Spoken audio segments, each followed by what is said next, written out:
Presidente, grazie.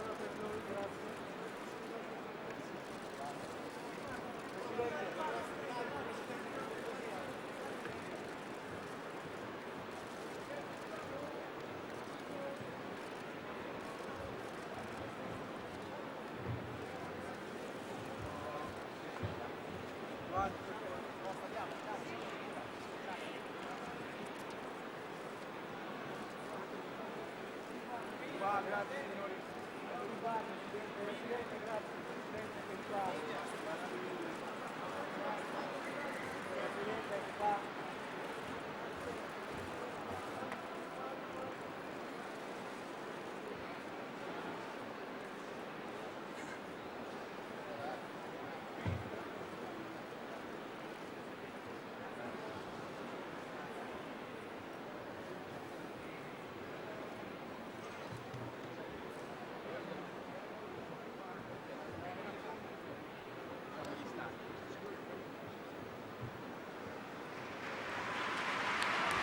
Allora io la porto là,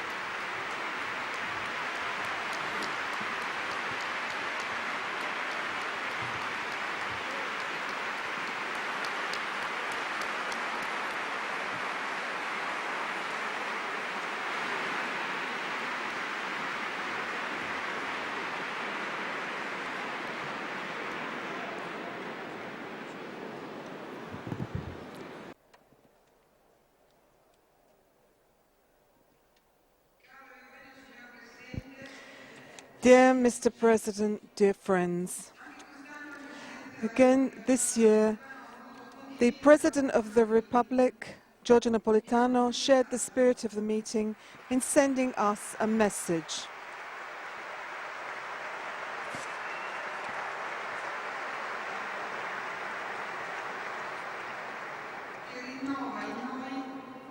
That renews in us the feelings of profound gratitude for him and his attention to our experience. I would like to express my keen appreciation to you, dear Professor Guarnieri, and to all the organizers of the 33rd edition of the Meeting for Friendship Amongst Peoples, which in the topic chosen, the nature of man in his relationship with the infinite, promptly reveals the aspiration to interpret and promote social commitment in the light of the highest spiritual references and fundamental values of justice, tolerance and participation.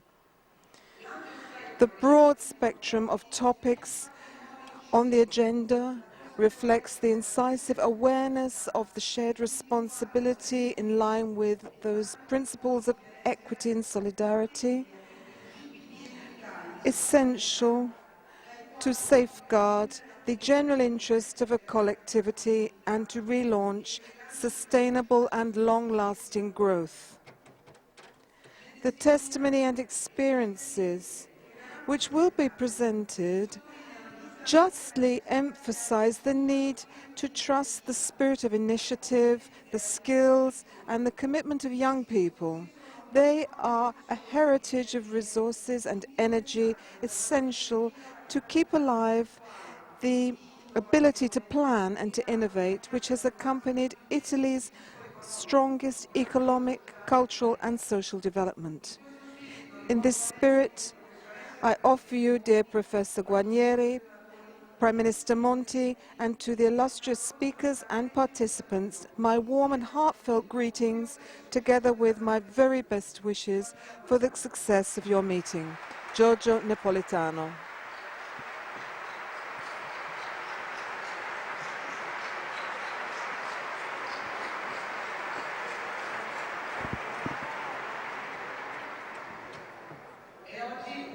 And today, Prime Minister Monti, it is a great honor to have you with us at this 33rd edition of the Meeting for Friendship Amongst Peoples, and together the exhibition, The Unforeseeable Instant, Young People for Growth, which you have just visited. Your genuine interest with which you agreed to accept our invitation, and your concern for our work and the people we represent is for us attention which is neither expected nor taken for granted, and so we thank you. It's highly significant for us to be able to meet today the person who, in this complex and serious period in which Italy is traversing, to bring a responsibility which involves the future of the Italian people and which demands choices which move in the direction of a realistic and non-ideological approach to its problems. Our hope is that this meeting is a contribution in this direction. So on behalf of all the organizers of the meeting, and let me say on behalf of all those present, I would like to express our warm and sincere thanks. Gratitude and shared sense of responsibility are therefore, Mr. Prime Minister, the feelings with which we receive you today.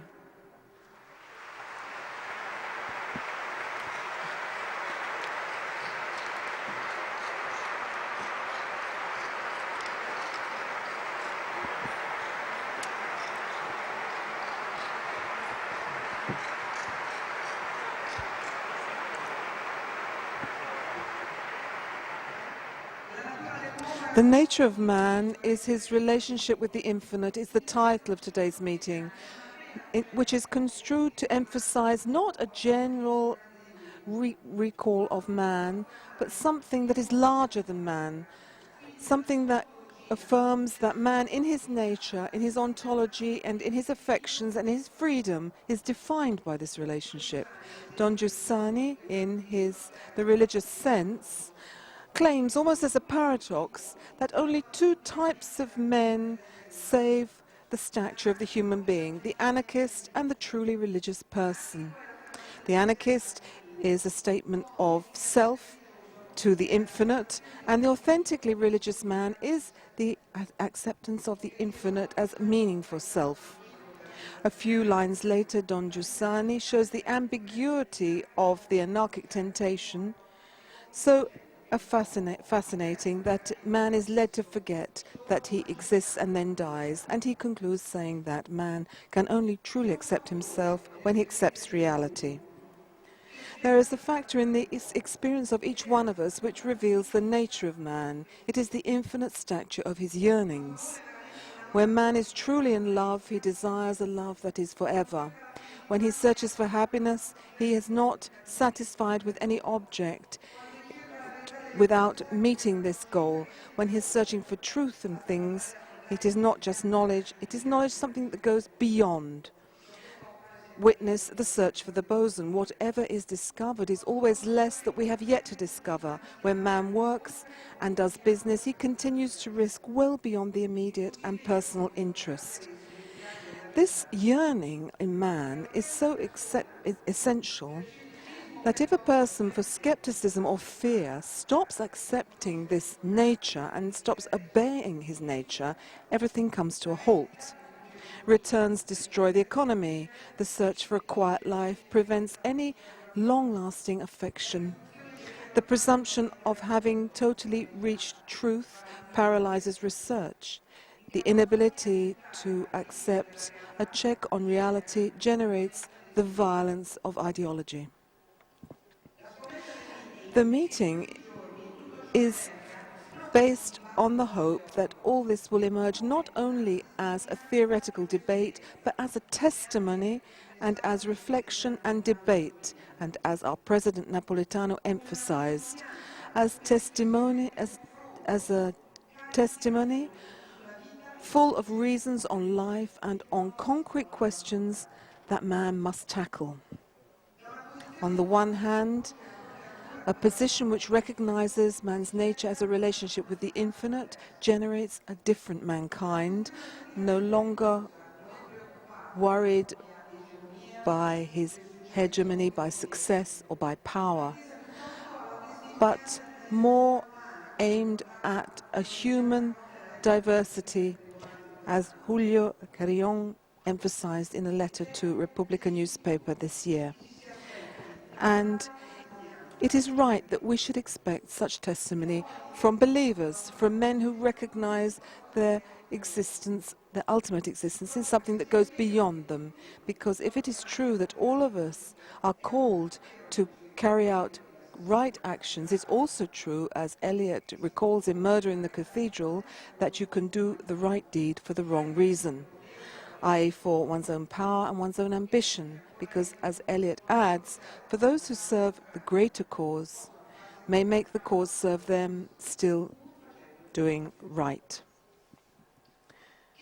Those who recognize in the Christian experience, as so many of those of you present, knows well that the tension of this human diversity is a tension, claimed with humility and at the same time with responsibility, well knowing that what we have that is peculiar to man does not depend on our merit, but is something that has been given us in a meeting and needs to be offered testimony to give everyone the hope that it is possible to live up to their expectations.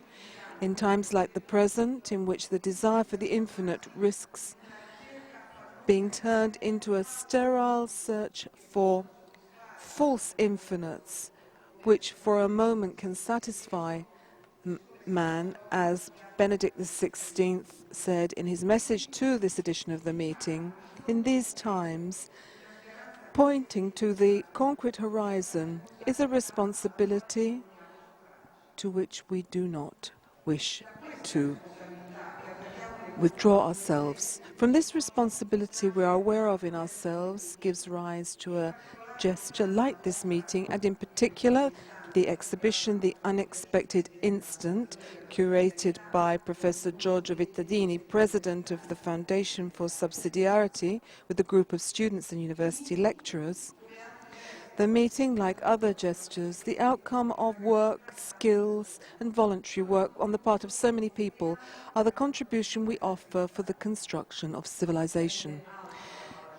Civilization is a very high-sounding term used by Pope John Paul II on his historical visit to the meeting in 1982, when he left the motto of building ceaselessly without ever tiring in building the civilization of truth and love. Now, 30 years later, we are even more aware of being able to build and being able to be a resource for the country, as President Napolitano emphasized last year, by being ourselves to the core. We do not have a prefixed plan to implement. What the forms of this civilization of truth and love will be, we learn on a daily basis, comparing our attempts and those of others with their desires and needs of man.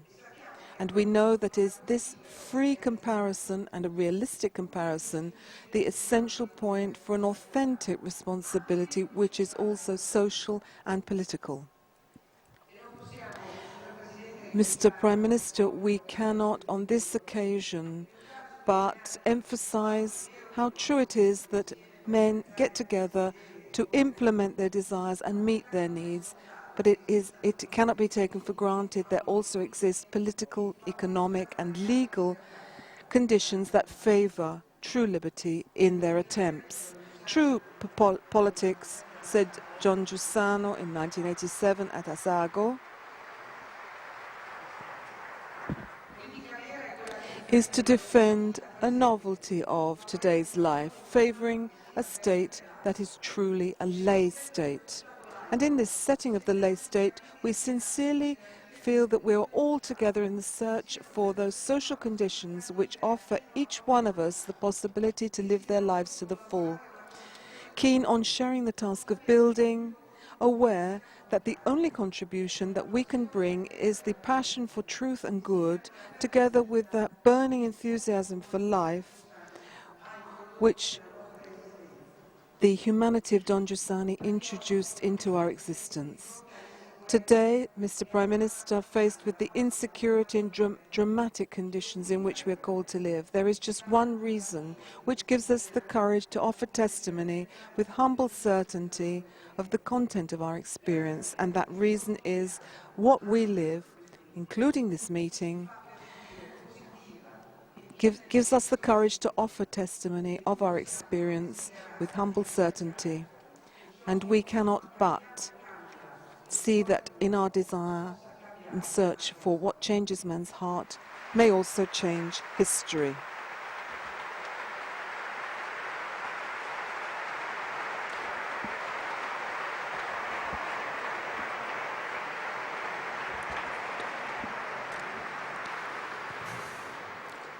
Perché abbiamo fatto questa mostra? Why have we organized this meeting, the unforeseeable moment, young protagonists for development? Well, last year we had the exhibition on 150 years of subsidiarity. We discovered then that Italy has gone through a series of crises. It's not the first crisis that Italy experiences. We discovered that in the past, Italy was able to change. It was able to change because people could change. They did not give up. They had to migrate. There was hunger. After the unification of Italy, there were wars. There was a need to rebuild. Then the question came spontaneously. Now that everybody speaks about problems that we cannot solve, conflicts, politicized pursuit of justice, etc., what is the solution we can find? And what can we do? Especially what can young people do? Last year we said Italy is not a country of old people. What can young people do for growth? Mr. Prime Minister, it is clear to us that growth is one of the biggest issues tackled by your government. Apart from recovery, we need to grow in order to avoid that we a second-level country. We need to overcome certain problems and tackle two issues. First of all, we need to rediscover those unforeseeable moments where we have the self-awareness of people with desires that we cannot suppress. We do not have to accept crisis simply because the circumstances lead us to crisis, and changes do not come from a top-down approach. It's the self, the human being, especially the Italian population, that can give a positive sense to this predicament. This is the important thing to highlight. This is something we wanted to stress in the exhibition with many examples of young people who at school, at the workplace are changing already. Maybe nothing is said about them. The tendency is to say what is wrong rather than what is right, but we have to document this. Italy is changing already. Second theme, instead of stopping these forces with too many traps and snares, why don't we help these realities grow? The symbol of the exhibition is the statue of Michelangelo, the one you have in Florence, the Prigioni statue. It shows that there are people with ideals and strength which can't do anything. Sometimes it's like running the 100 meters race with an elastic band. While you're running, the others try to stop you. We would like to remove all these elastic bands and see what happens. Just some examples. I will briefly talk about the schooling system, the universities, and the workplace. Approximately 195,000 people in 2010 abandoned school, state schools in some regions, and we know that we have very low rates compared to other OECD countries. Some of our regions have top rates, others have very low ones. And 38% of Italian 15-year-old students believe that schools are places where you don't want to go. You know, teachers have very low pays and usually complain of too much bureaucracy apart from poor pays. The problem is, you know, a schooling system which is centralized and controlled by the state. Does it enhance merit or rather discriminates the poor? It indeed discriminates the poor. Is it true heresy to talk about autonomy of the state schools and equality of free schools?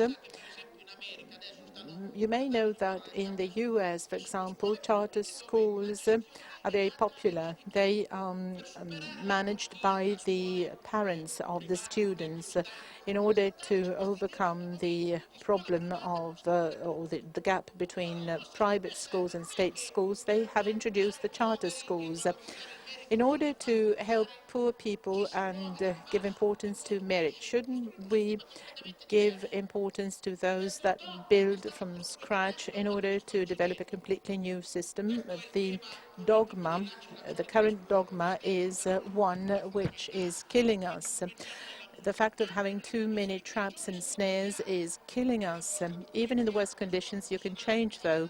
In the exhibition, you see a vocational school in Modena where students didn't want to go to classes at the beginning of the year, and yet now these students love poetry. There are many other examples of schools where the students didn't want to go and they end up loving the schools. You have to motivate these students to attract them in a way or another. You have to increase opportunities without waiting for a true school reform. We have to help these young people. It's not expensive. It's not. It's something that comes from the bottom. It's an ideal motivation. Second example, the universities. In Europe, we have a goal of graduating 40% of the population between 30 and 40 years by the year 2020. Some of, 10 countries have already reached this goal. Italy is at 19.8%, but we still have too few people studying at university. The 3+2 system is a most welcome one if it increases the number of students at university. But the university world should not be based on virtuous competition as in Anglo-Saxon countries where the universities have to raise funds from research. There are not so many facilities and they're not funded from or by the state. Even before your political career as the Dean of the Bocconi University, which is an example of excellent universities in Italy, well, you know that not only quantity but also quality must increase. According to national statistics, it's above all young people from rich families that have permanent contracts and a higher income. Again, there is no equality at university level. It is thanks to freedom that also poor families can use the university training process as a vertical mobility process, as is still the case in state universities close. This is also the case in my own university because you can't use these facilities for master courses or doctoral courses or doctoral degrees. Instead, in Anglo-Saxon countries, people are allowed to start studying again at the age of 28 through master courses and others. We can't ask the government to do this. Universities must be independent places that can use their facilities also in the evenings, organizing master courses and doctoral degrees. We're not talking about utopias. We're talking about something which is already here. In the exhibition, you can see, for example, preparation courses, guidance to universities, relations with the companies, internationalization. It's impressive. Even at the present time, when everybody is blaming the universities, many young people can attend doctoral degrees in Harvard or Cambridge, in the best American universities. The exhibition contains examples of this kind, hundreds of them. The Italian universities create or graduate very good people and well-prepared, well-skilled people. I think that we should avoid all the traps and snares in order to allow these people to study and get better jobs. We know that 35.9% of young people are unemployed, and we know that also graduates run the risk of being unemployed. However, bureaucracy is still a hurdle. Minister Fornero said something that I share completely, even if she was blamed for this. She said it's at the present time you have to think about a career path instead of permanent jobs. We should not create obstacles to companies which create jobs. Those that invest and export goods have to be favored through special tax measures. Those that hire young people should be favored. Companies established by young people should also be favored. We'll talk about this with Minister Passera tomorrow. We need to promote all this in a top-down approach. There are technologically advanced companies that were created out of the blue. They export, create jobs, and so on. The other day I was listening to a TV program which said that the manufacturing industry in Italy has specialized but cannot obtain positive figures. We should not consider permanent jobs only or privileges. The idea is that of a path through which young people have to go. You shouldn't be scared of this.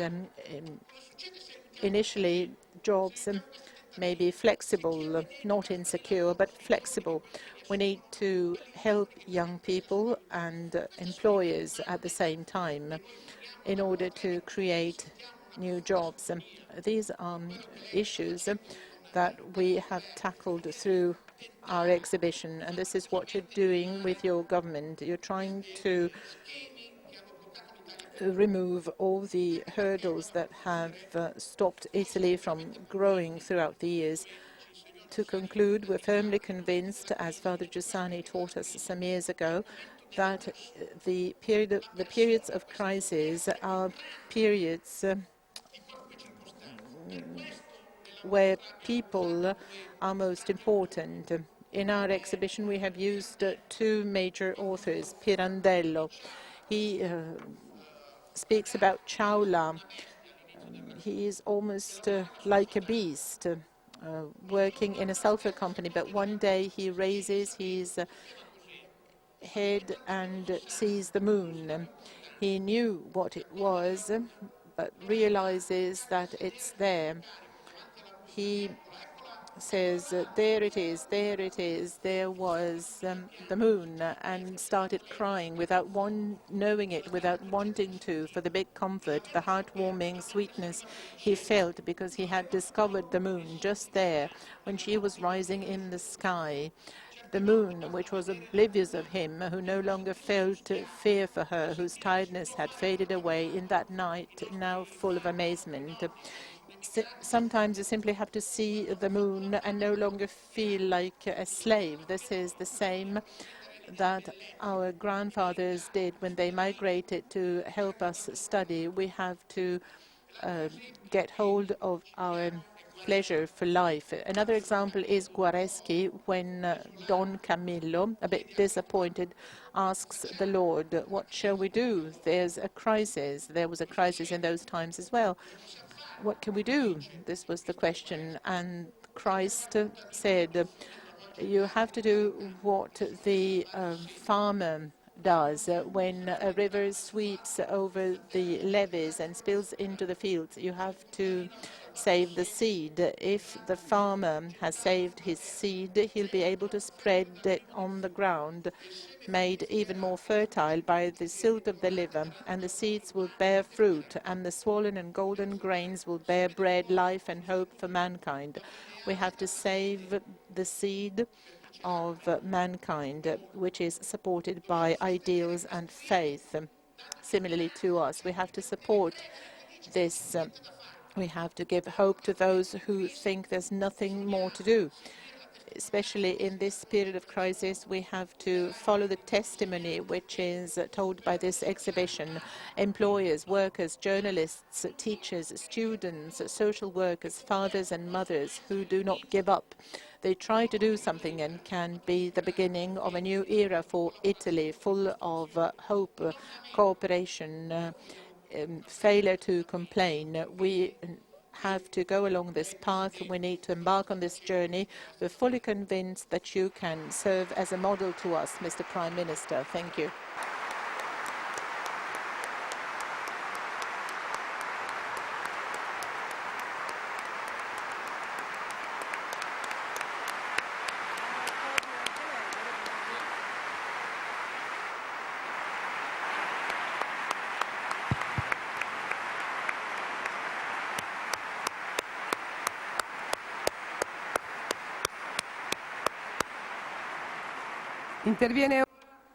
Now we would like the Prime Minister, Professor Mario Monti, to take the floor.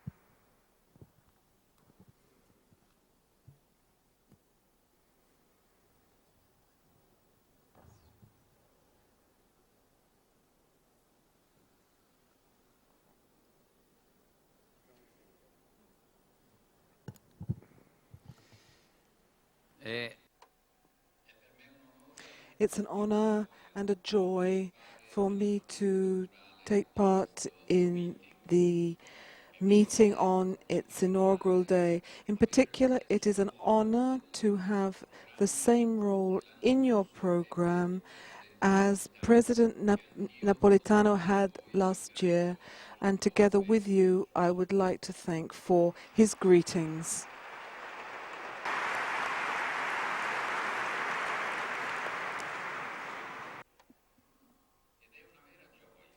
And it is a true joy for me. It's not the first time that I am participating in the meeting, but in particular, it is a true joy to go through with Professor Guarnieri and Professor Vittadini to visit the exhibition, The Unforeseeable Instant, Young People for Growth.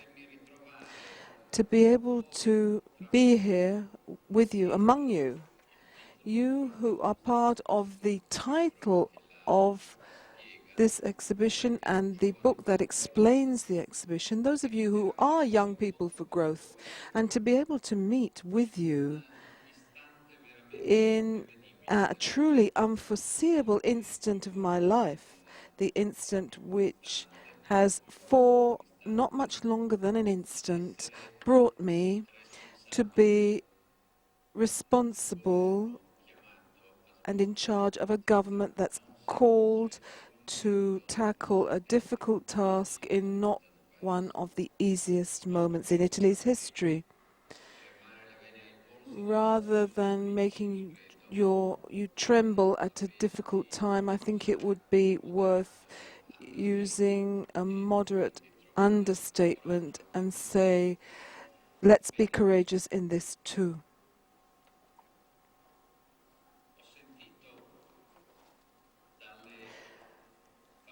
I have heard from Professor Guarnieri's words and from what Professor Vittadini had to say, and from the experiences which were lined up in the exhibition and a whole series of stimuli which is difficult for me to put together in an understandable fashion in my short talk. But I would like to do this rather than using a written speech.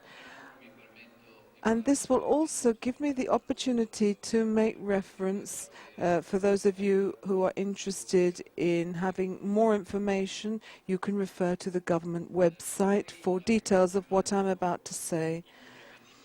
You have called the exhibition the unforeseeable instant, the experience of young people for growth. I find this a fascinating definition, and the words which the two professors said before me reflect the commitment that each of you must make to building yourselves, and this confirms what was said. If I have construed your thoughts correctly, personal growth stems from the capacity for individual initiative, from the satisfaction which each of us can aim to achieve, but must know how to conquer by his own merit. It's a question of instance, which remain unforeseeable because we are not entitled to know how and when we will be able to make use of the teaching we have been given. We can only rely on our trust in ourselves, that delicate thing which, when we have too much trust in ourselves, will ruin us, but when we do not have enough trust in ourselves, we will also be ruined. So, trust in ourselves is gained by study and by the ability to listen. The unforeseeability is an essential aspect of this. Only the strength of will, together with the skills that each of us has and knows how to use, will be the driving force for personal success, whatever direction we wish to move in, be it human or personal. In emphasizing the role of human will and capacity, I don't think that we should forget other factors that also play a positive or negative role in the outcome. For example, the state must play a role not in blocking the social economic mechanism, but, as Professor Vittadini said, must make the system flexible, elastic. I use it as an adjective rather than a noun, to make it elastic. But the state also has the role of acting as a go-between in the initial distribution of, not necessarily changing the starting points, and the role that the individual must have in managing the events of his own life. Obviously, this plays an essential part. And I don't think that we can deny that luck, or whatever we want to call it, from the standpoint of different cultures, faiths, and traditions. I think that luck also plays a role.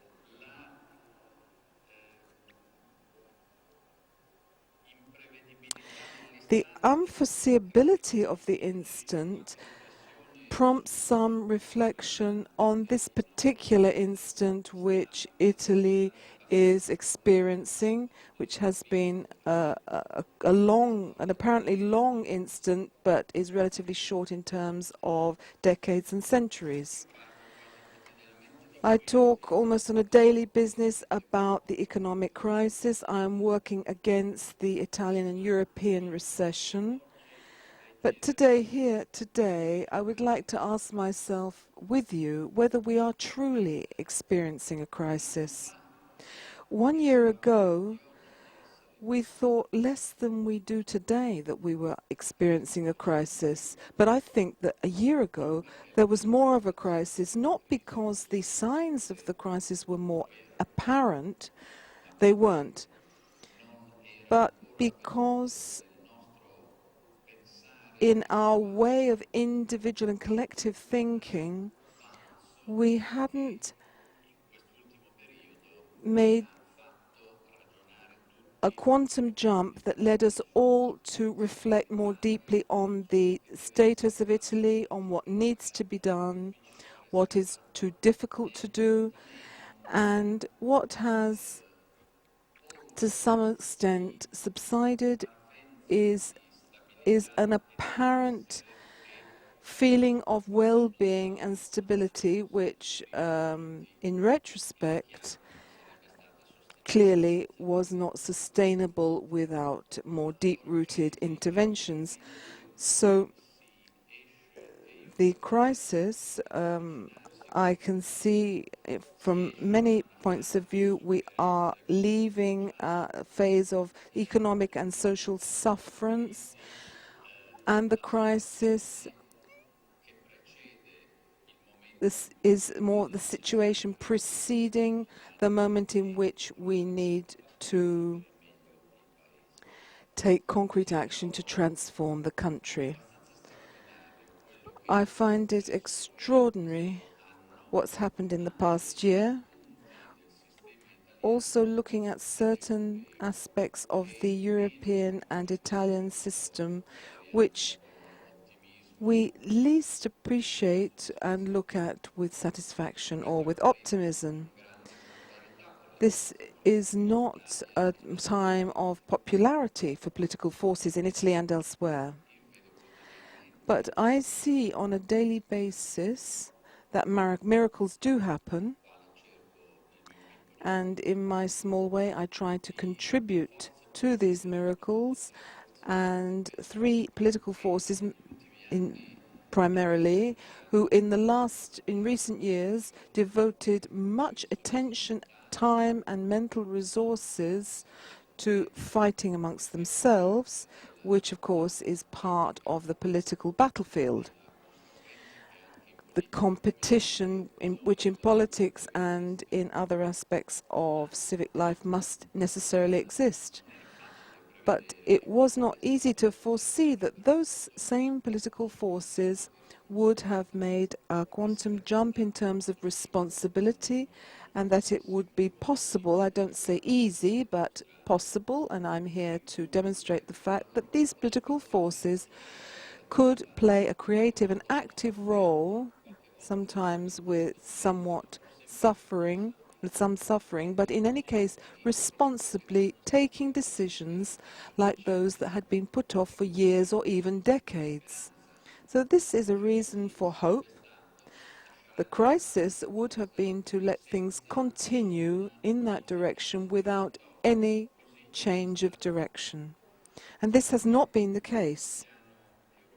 Also, on a European level, I will only make very short references to Europe, but I know that in the awareness you all have, and in the awareness I have, and in my experience, Europe has and continues to have a major role,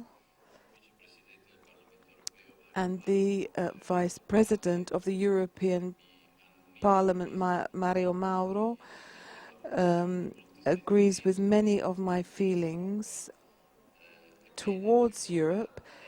Europe, I think you will be discussing with him and with President Martin Schulz on Wednesday on European issues. Europe in the last year can be considered a place of major crisis and dissatisfaction exploding from one side of the continent to the other and highlighting gaps in the European Union. But again, in Europe, never before, as there in the last year, has there been a jump in the will and desire to build more and better and more quickly together to remove individual countries and the entire continent from a unsustainable situation.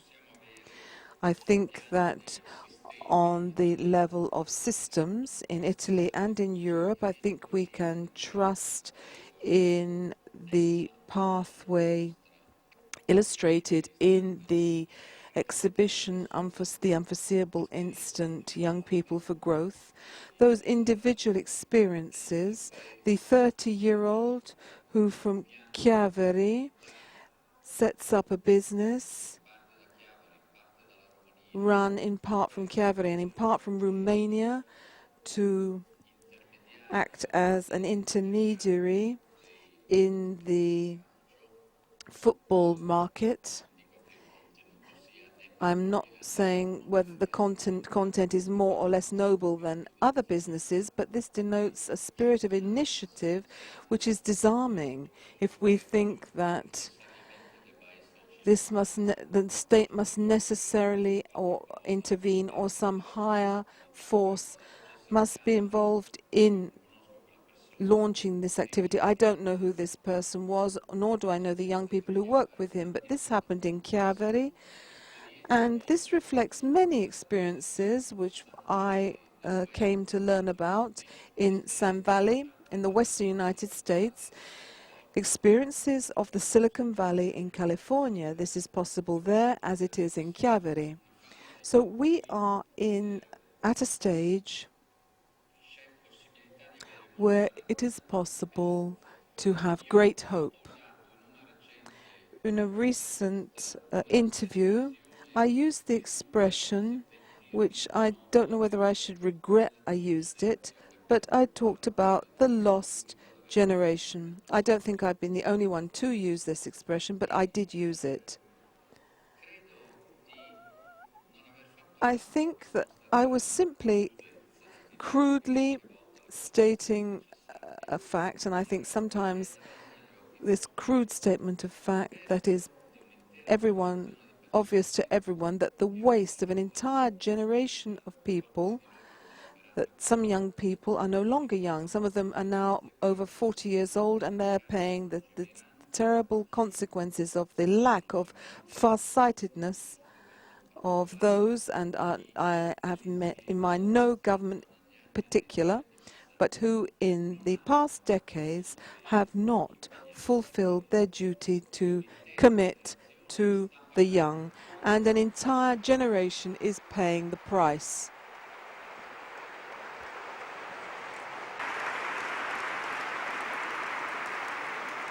An entire generation is paying an extremely high price. On a previous occasion when I was here with you or your predecessors was the 25th of August 1998. 14 years ago, I was a European Commissioner at the time, but occasionally I had things to do in Italy, because sometimes people can work in the building site of Europe but still belong to their own country, and fortunately this is the case. The day before, on the 24th of August, a major trade unionist here had called for a general strike against the government. I can't even remember what government it was, it's irrelevant. A government trying to work to reform the workplace and pension legislation. I don't remember that I was a revolutionary at the time. And I said to the young people There weren't as many of them because I wasn't so important then. But I said to the young people, I was highly critical about the called for strike, and I said that it would be justified, that what would be justified was not a general strike, but a generational strike, a strike by young people who should find the way to drive forward and drive away from certain mechanisms which would sooner or later be on their shoulders. What point was there in striking against a government that was trying to pass certain structural reforms? We needed to present another scenario in which it was young people who were protesting against mechanisms like that of the current pension system, which was recently reformed. Those and other reform actions were required, as we have seen from the trends in demographics, but also in terms of a generational accounting, and this is the most important aspect. An unbalanced system makes it more difficult for young people to find jobs, and future incomes of those who were lucky enough to find an occupation, their future income would be encumbered by taxes to pay for pensions. The price young people pay is much higher in Italy than it is in other countries. So, referring to a lost generation, it's important to avoid that generation being lost by making those reforms that are required. And in this, we have Europe as a stringent accountant holding the purse strings, and the wind allowing national policies on the horizon to look further ahead. When I was in Brussels, I had many interesting experiences, but I remember one particular experience in 1997. A delegation from the Polish Episcopal delegation arrived in Brussels, headed by Cardinal Glemp. Poland had to decide whether to present its candidacy to the European Union or not.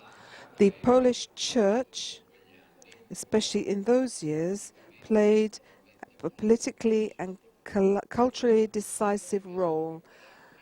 The Catholic bishops wanted to see whether Europe was a market construction of banks and was also about to be one of trade and currency, or whether it also had values and spirit. This occurred some years earlier than the debate on the recognition or not of the Christian roots of Europe in the constitutional document. Together with other commissioners, I tried to explain to the Polish bishops that, for example, the euro that we were working on and that had yet to be born had a highly technical banking and financial meaning, but it was much more than that. It was also a moral value, because in order to be part of euro, to remain in the euro, the various countries would be committed to be more disciplined than they had been to date in their public finance. What had Italian young people in subsequent generations suffered from? As we discussed in 1998 here in Rimini, they had suffered from economic and social policies carried out by various different governments, often genuinely inspired by ethical claims, ethical more in intentions than in terms of responsibilities, but to satisfy all these social categories presenting incompatible demands. Evidently, by not raising taxes, but by creating major public debt. So over the years, an enormous public debt was accumulated, because the politicians governing in those years, and this applies to many European countries, found themselves in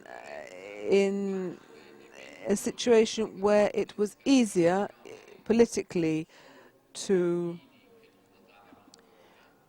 discharge the burden on children or babies who had not yet been born, and hence on future generations. And then going back to the euro and the Polish bishops, going back to the value of the euro for civil ethics, to come into being, the euro had to be flanked by financial constraints, which has in fact changed the conduct of the nation states. In the early 80s and late 90s, Italy had GDP debts of 10 or 12%. No one even realized, but today's youth unemployment is the result. And Europe has tried to change this. And this is why we need to see the link between what is going on in Europe and what is happening in Italy. And coming to an end, the topic of young people for growth, which the two speakers who introduced me, is at the heart of this government. I don't intend here to go into detail or to emphasize the merits or results that we have achieved. But summing up, we never thought that the reforms that have been passed to curb public debt, to reform pensions, to reform work legislation, to deregulate, to open up to competition, to streamline infrastructural procedures, to institute a spending review, to try and pinpoint large and small sources of waste. We never imagined that in the space of a few months this would boost growth and employment. More time is needed. What we did hope, and to some extent this has come to pass, is that these actions as a whole, monitored by international organizations and the financial markets, would more quickly than in fact has been the case, would reduce interest rates, and that would have helped the Italian economy to relax. It would help businesses and the state in that process of growth and recovery for a whole series of reasons that have come to pass, not so much in Italy, as is widely recognized in Europe and beyond, but due to a lack of credibility in the persistence of the euro. In recent months, there has been a state of tension in the financial markets for bonds, for public debt, which has made the situation particularly difficult for Italy, which, and here we see again the unforeseeable incident coming to the forefront, difficult for Italy to change direction with the massive public debt on its shoulders, accumulated at a time when future generations were not taken into account just to be popular. But it has changed its way of doing things. But if there is something that keeps the financial market on hold, it is those little snails that are in the engine of the country, which prevent which are still in there and carrying on their shoulders this massive public debt. So despite the lack of lightheartedness in my speech, this is the reason, these are the reasons underlying recent events.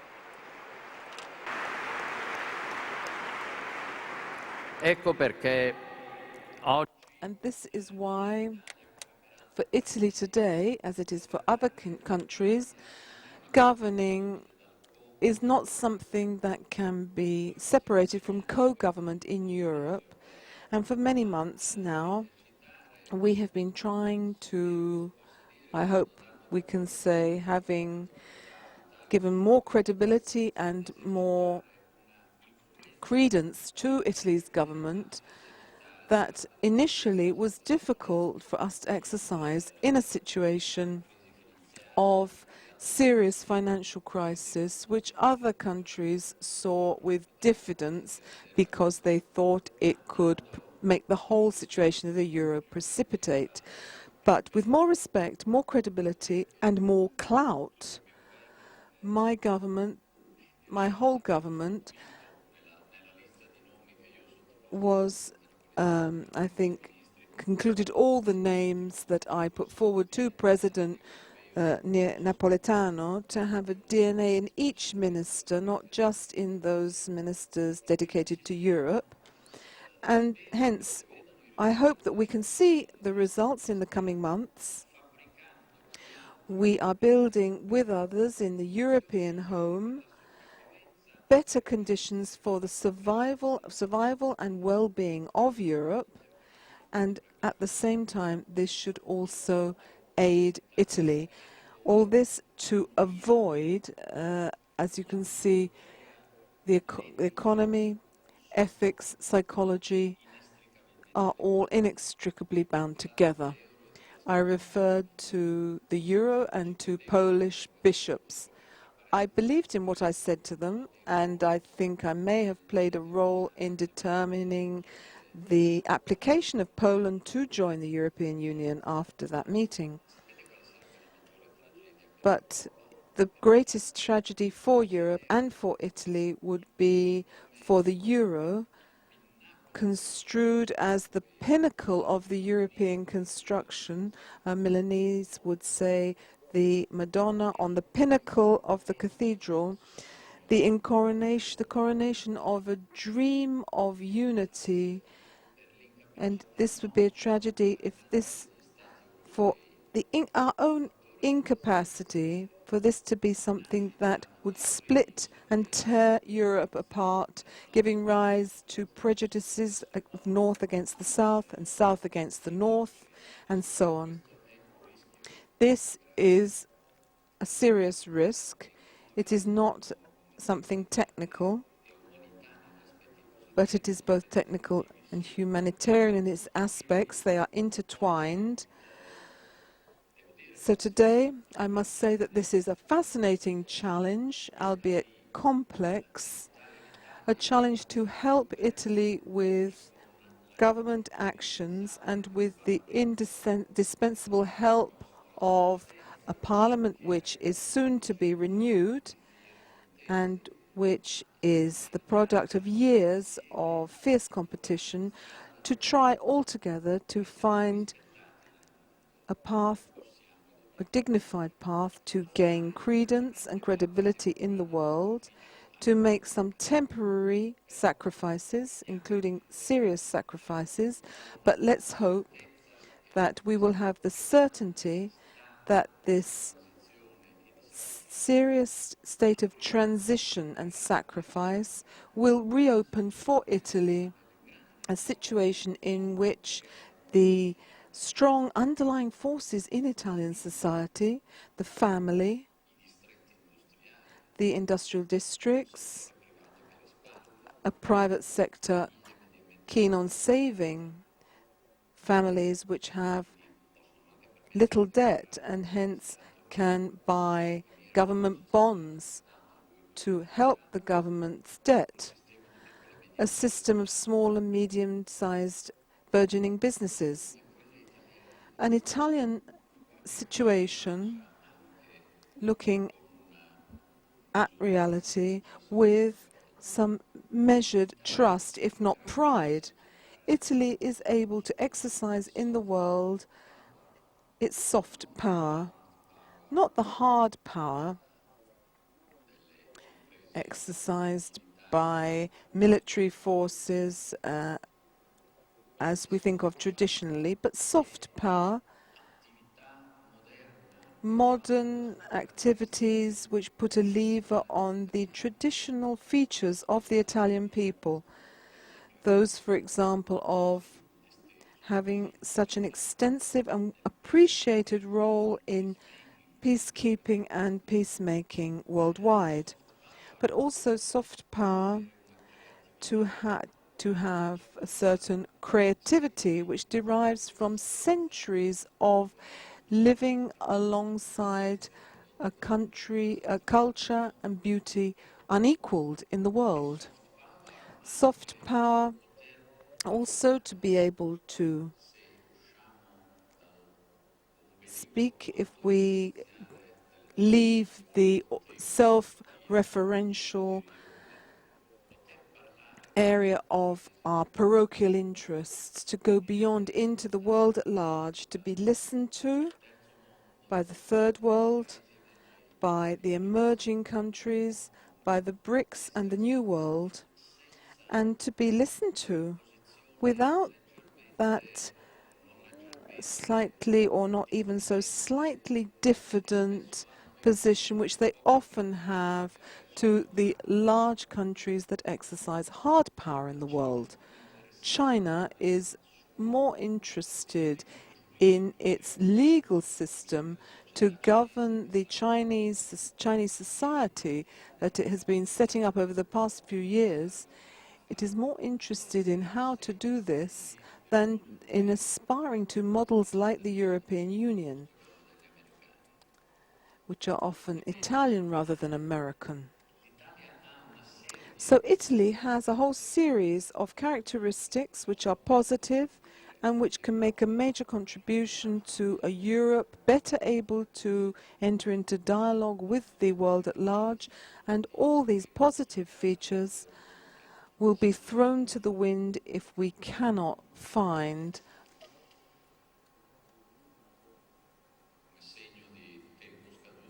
this is a very effective sign that my time is up.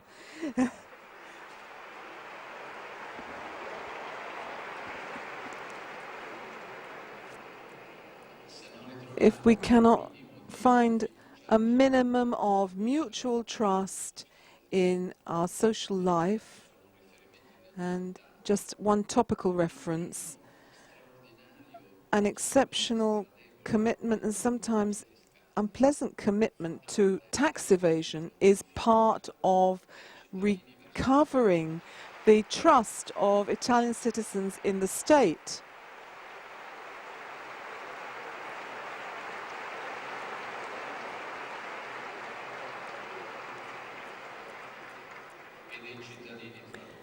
And citizens trusting each other.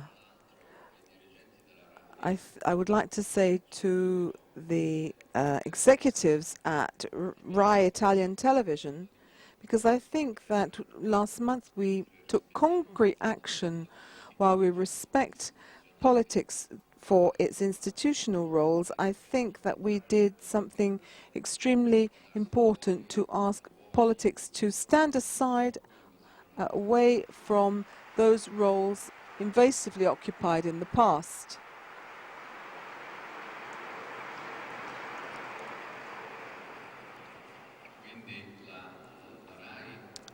So Italian television, which first of all must be independent from the Prime Minister and is not instructed by me, but I would like to make a friendly suggestion to the directors of the RAI to no longer use the adjective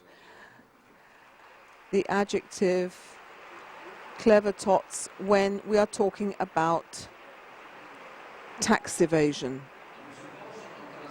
We cannot broadcast even a subliminal message and transmit values that are a waiver or in to some extent tolerant of models that destroy Italian society.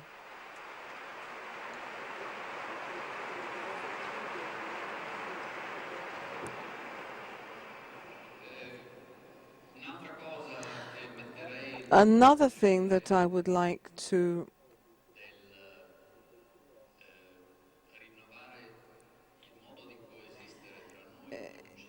to do is to renew the way Italians look at each other, to be more consistent in the professions. Let's look at the way economists tend to look at issues as an intervention to eliminate returns, hidden taxes that some monopolies or oligopolies impose on consumers. Let's look at this as an intervention of economic policy, but let us all look at it as something civil and moral, as a way of equalizing that starting point, eliminating privilege, consolidated privilege, whereby it is too easy for some to enjoy the benefits of those who went before us in the family. I said that the family has a great value, but it also needs to be in line with the values of parity in society. So I hope that when, in a short time, we will look at the work which, I repeat, the government has done together with Parliament and Italian society in this particular period, we can, in addition to the interventions which will already have an impact on economic variables and have already allowed our country to avoid moving in a southeast direction, moving closer to another great country in Europe in terms of culture, but has extremely acute problems at the moment. But we shall see that we have also tried to sow the seeds to make Italy more normal, better, and to inspire trust in Italian society. And on a day which is the anniversary of Alcide de Gasperi's death,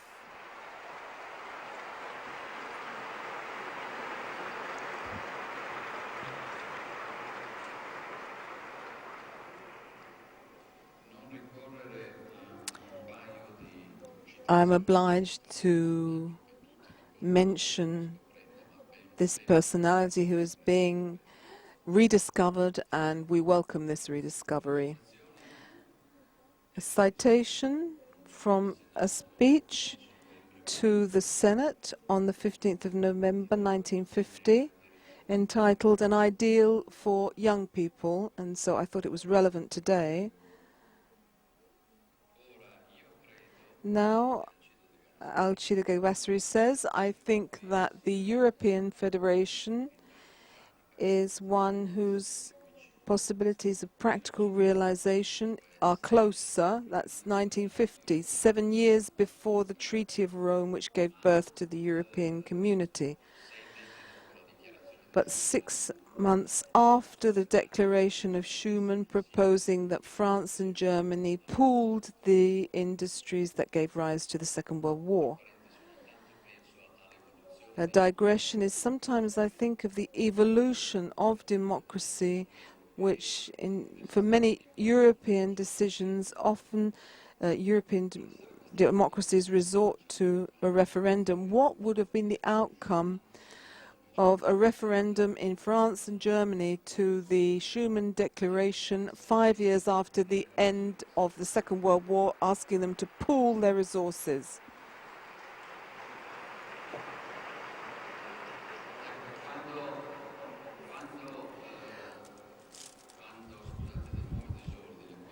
I apologize for the lack of order in my talk. When Professor Guarnieri called us to the concept of the infinite, what's this got to do with Schuman and de Gasperi?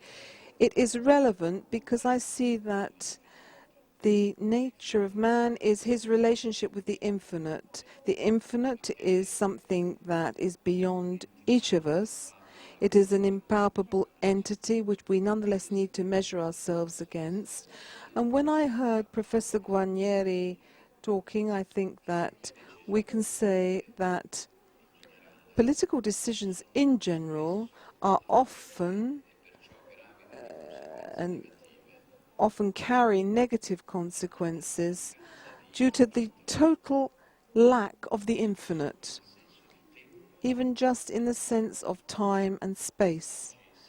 Today, we are in a phase in Europe, too, partly due to the problems of managing the euro, where problems are re-arising in almost all European countries. There are populist ideological movements hoping to hold back those who are different, not just those who are coming in search of food from Africa, but also people of a different European nationality a few kilometers over the border. At a time in which the world and Europe will only save themselves if there is more integration,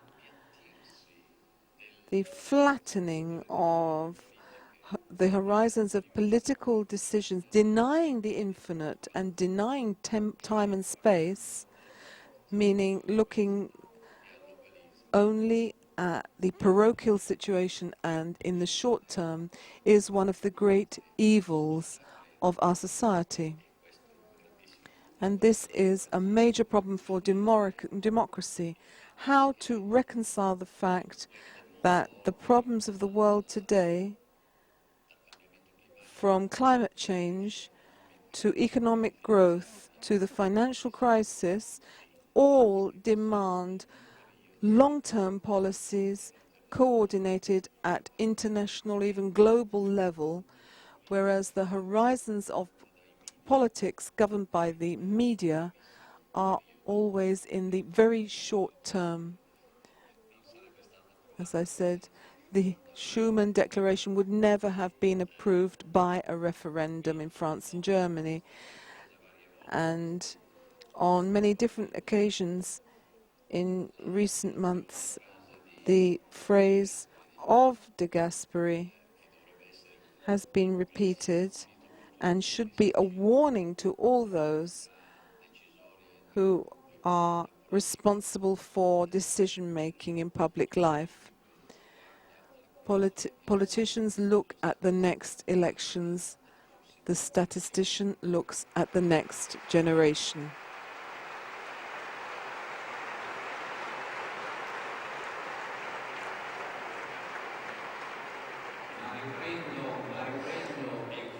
But going back with my concluding remarks, I go back to the citation of De Gasperi on Europe.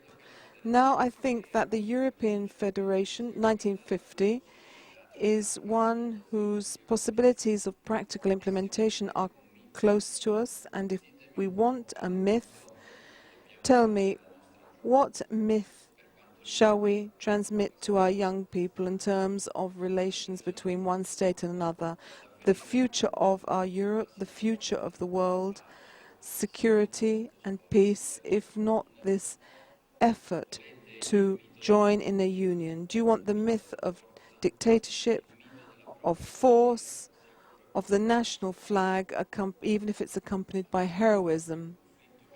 So, therefore, the conflict which fatally leads to law, I must tell you that this is a myth of peace.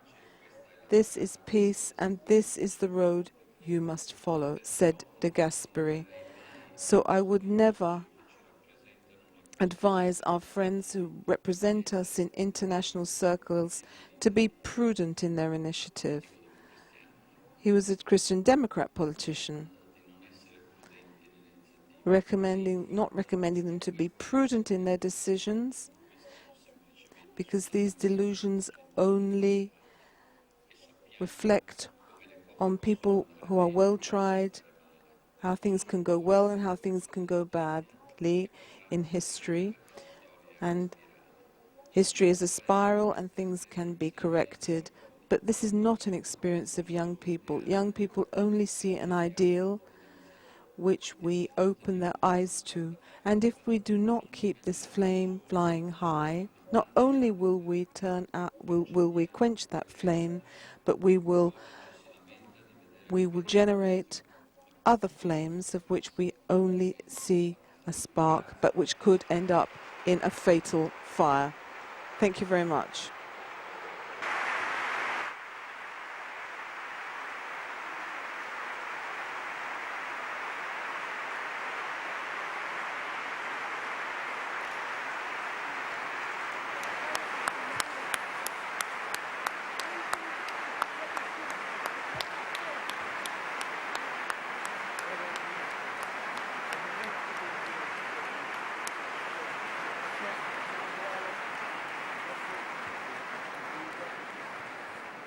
Ora, Presidente, nostri due...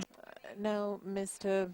Prime Minister, we have two young friends who have contributed to the exhibition, Marco Roy and Maddalena Saccaggi. They will briefly ask you two questions.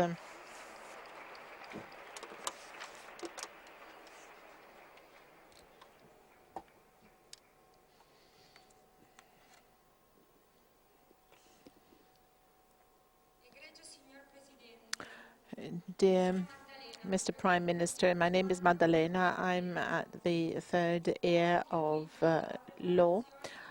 I have contributed to this exhibition, which shows that in spite of the continuous reduction in economic resources, there are still people who invest time, energy and money in education and university.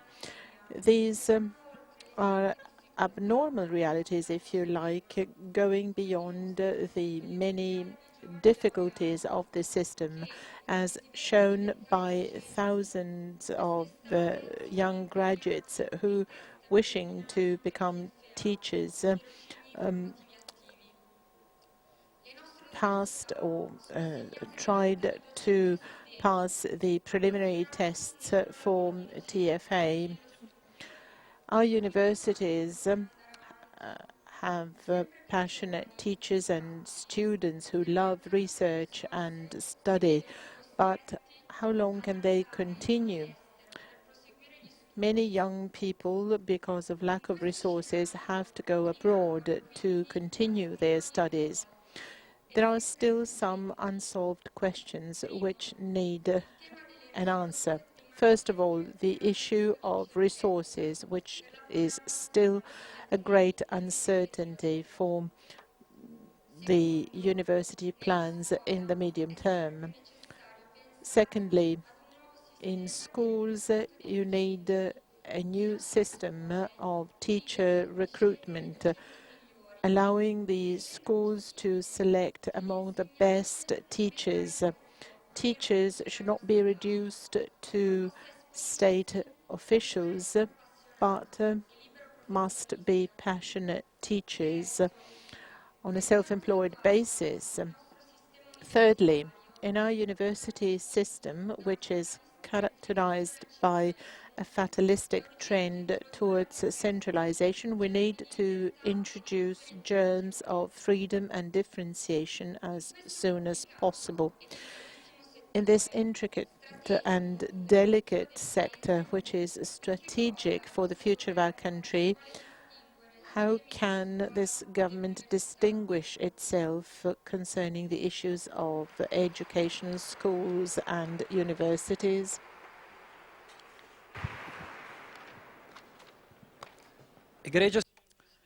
Dear Mr. Prime Minister, my name is Marco and I attend the 5th year of business economics in Milan. The level of youth unemployment is worrying. As Mr. Vittadini said, our generation does not claim the right to a permanent job which lasts throughout one's own life. There are young people who try and build something good and nice for themselves and the others with sacrifices and creativity. This is what we learned preparing this exhibition. All too often, however, these initiatives clash against the wall of bureaucracy and tax pressure. What does your government intend to do in order for these initiatives to take place? Thank you.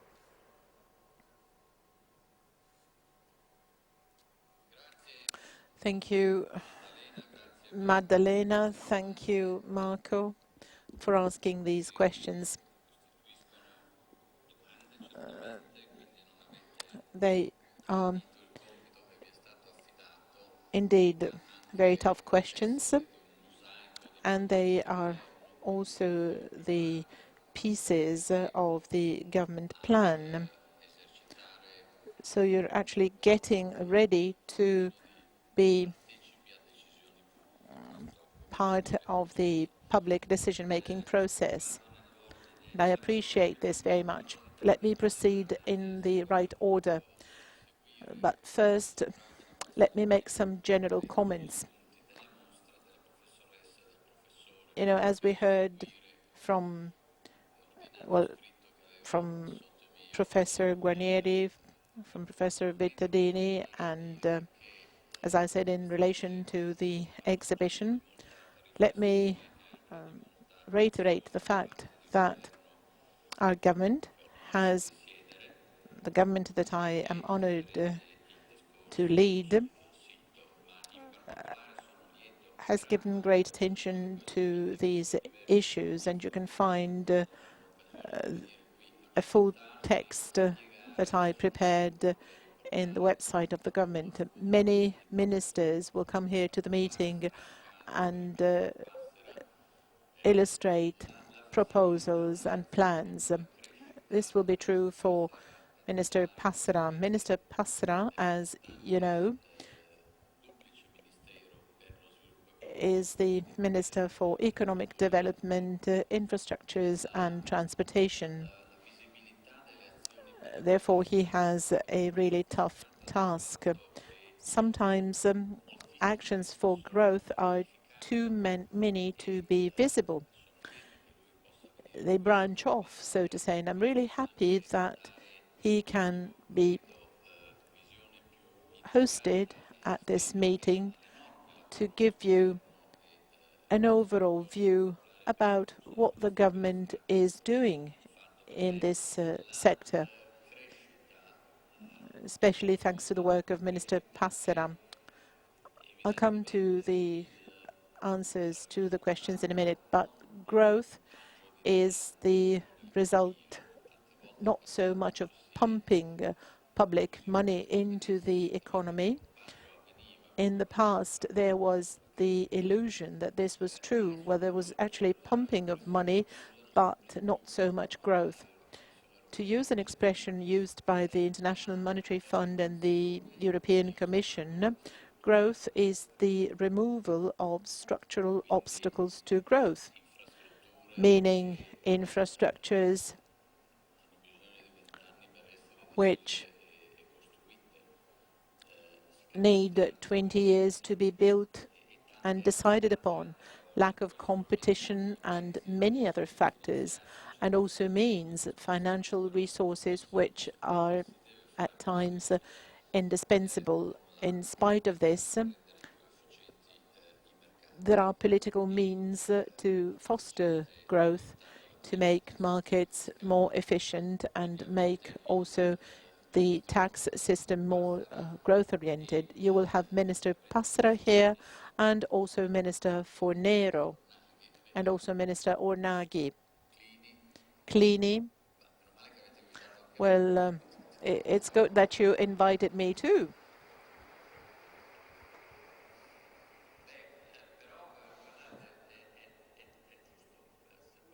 Well, if I may make this observation, it is right that you invited them to an event on growth. You know, Minister Clini is the Minister for the Environment. We see that he's now facing the Taranto issue that is so complex and challenging. You know, growth, the environment, and work may find it difficult to coexist in the short term, but environmental protection is becoming a great factor for industrial development in the green economy in Italy as well. Minister Ornaghi, who's the Minister for Cultural Heritage, you know, also has an important role to play. We have abundant cultural heritage here in Italy.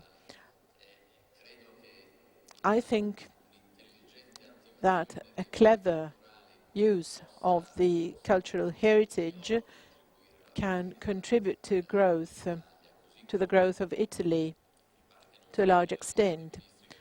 I don't think that Minister Profumo is among those that will come here to the meeting, but he's the Minister for University and Research, which are at the basis of growth. And the same is true for Minister Fornero.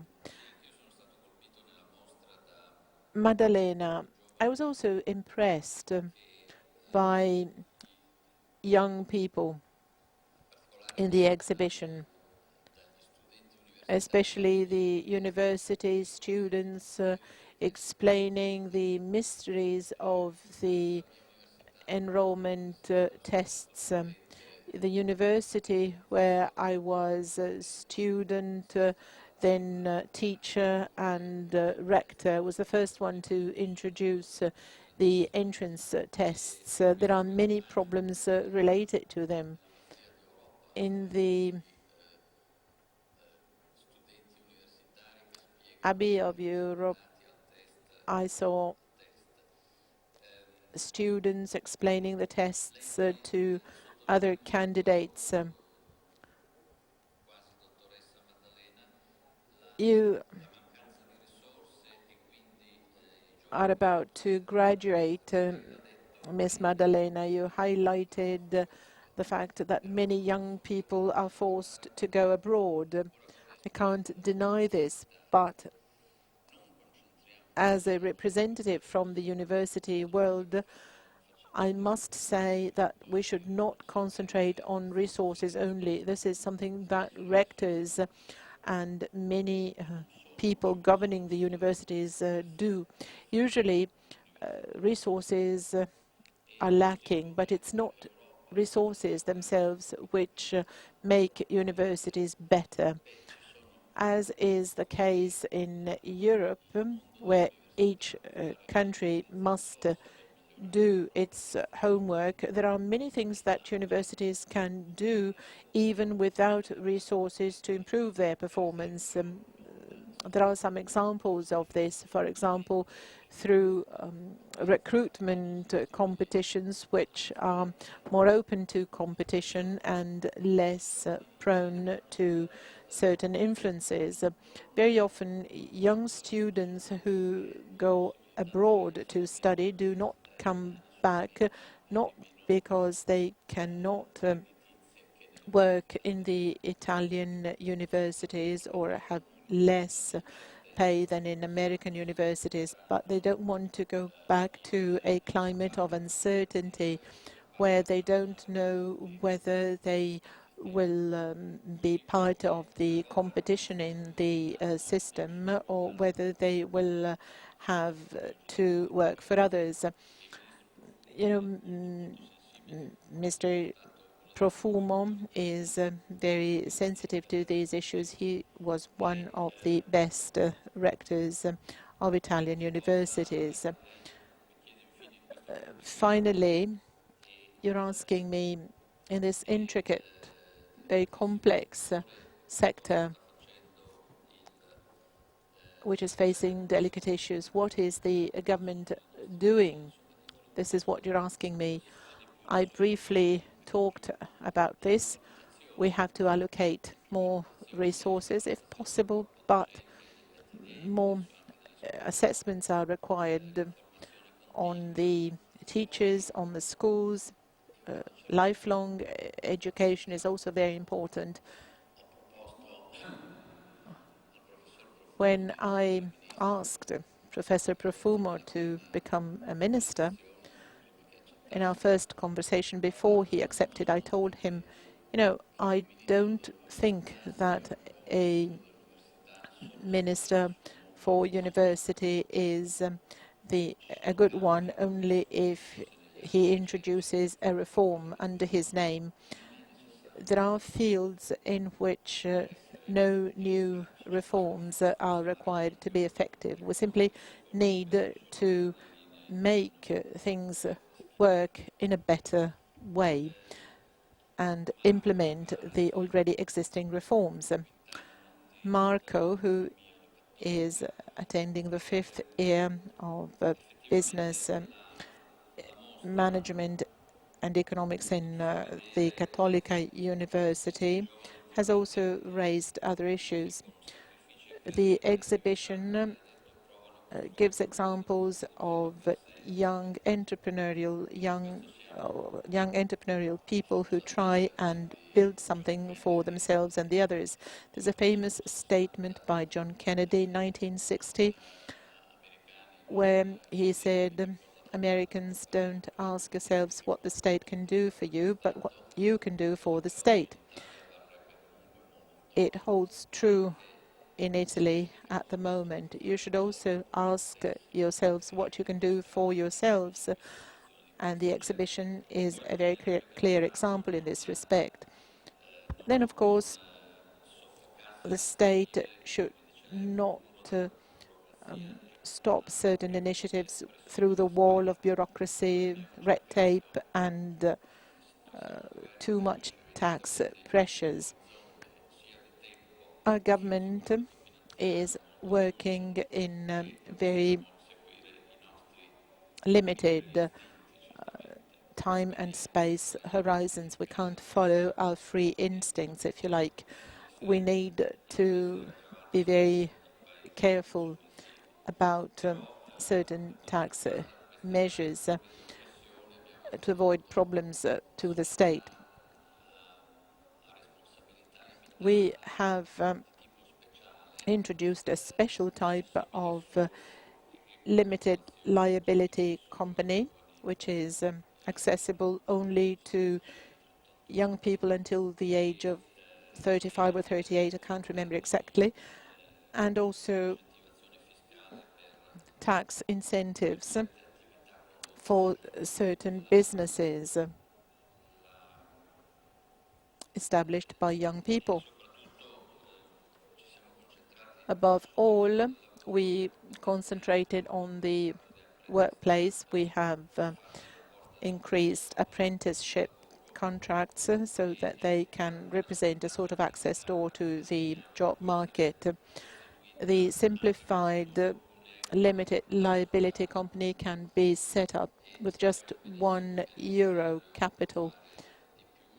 We know that we need to do more. Very soon, the government will issue a measure on the digital agenda and start-up companies.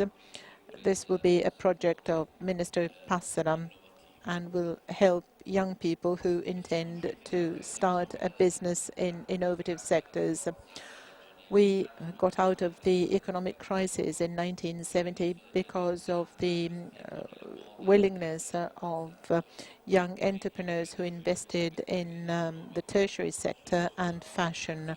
We can only get out of this economic crisis if a new generation of entrepreneurs and businessmen understands the potentials of the digital economy in order to exploit the talents that I see so well represented here among the audience and in the exhibition that I had the pleasure to visit. With this, I would like to thank you for bearing with me and for your kind attention.